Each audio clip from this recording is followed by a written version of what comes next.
জীবনে অনেক সময় এমন কিছু লড়াই থাকে যেটা সবাই দেখতে পায় না। মানুষ শুধু ফলাফল দেখে, কিন্তু সেই ফলাফলের পেছনে কতটা কষ্ট, কতটা ত্যাগ আর কতটা অপেক্ষা থাকে সেটা খুব কম মানুষই জানে। হ্যালো ভিউয়ার্স, আসসালামু আলাইকুম। কি অবস্থা, সবাই কেমন আছেন? গত বছর আমি বিদেশ চলে যাওয়ার কারণে অনার্সের 2টা পরীক্ষা দিতে পারিনি। একটি ছিল রাইটিং অ্যান্ড একটি ছিল ভাইভা। রাইটিং পরীক্ষাটা 2 মাস আগে দিয়ে গিয়েছিলাম, আর 25 তারিখে দিয়েছি শেষ ভাইভা পরীক্ষা। আজ ভাবলাম সেই দিনের গল্পটা আপনাদের সঙ্গে শেয়ার করি। একটা মজার আবার কষ্টের বিষয় আছে। আমার শাশুড়ি এখনো ঠিকমতো জানে না যে আমি অনার্স শেষ করছি, কারণ সে আমার পড়াশোনার পেছনে সবচেয়ে বড় বাধা। কারণ সে কখনোই চায়নি আমি পড়াশোনা করি, অন্যান্য বউদের থেকে আমি বেশি শিক্ষিত হই। সবসময় সে আমাকে অনেক অত্যাচার করেছে, অনেক কটু কথা বলেছে, অনেক খারাপ ব্যবহার করেছে।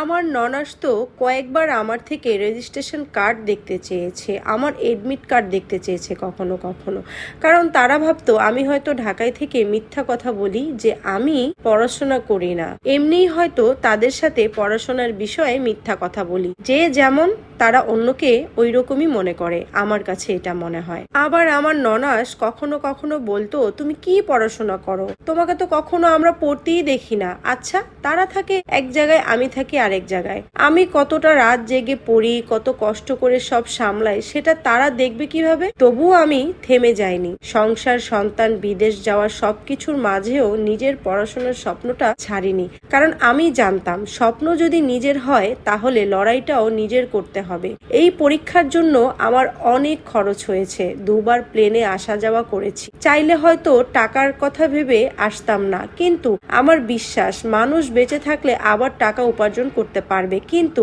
একটি অসমাপ্ত স্বপ্ন সারা জীবন আফসোস হয়ে থেকে যায়। তাই টাকার চেয়ে নিজের স্বপ্নকে বেশি গুরুত্ব দিয়েছি। আজ ভাইবা শেষ করার পর মনে হচ্ছে আমার অনার্স জীবনটা অবশেষে সম্পূর্ণ হলো। আলহামদুলিল্লাহ, এই শান্তিটা ভাষায় প্রকাশ করার মতো নয়। এরপর দেখা হলো আমার জুনিয়রদের সঙ্গে, অনেক গল্প করলাম, অনেক স্মৃতি মনে পড়লো। আমার যারা ক্লাসমেট ছিল তাদেরকেও আমি ভীষণভাবে সেই দিন মিস করেছি, কারণ তারা থাকলে হয়তো একসাথে অনেকগুলো সেলফি তুলতাম, একসাথে সবাই মিলে খাওয়া দাওয়া করতাম, বেড়াতাম। তো যাই হোক, এরপর আমরা মা মেয়ে চলে গেলাম সুলতান ডাইনে। সুলতান ডাইনে যাওয়ার পরে তাদের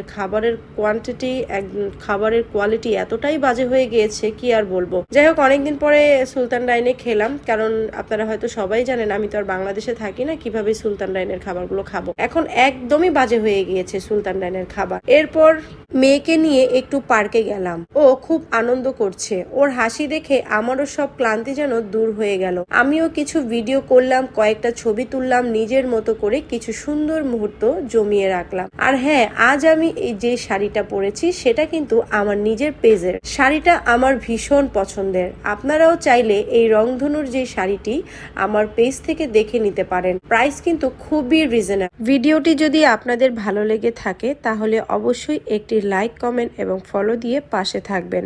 আপনাদের ভালোবাসাই আমাকে আরো সুন্দর সুন্দর ভিডিও নিয়ে আসার সাহস দেয়।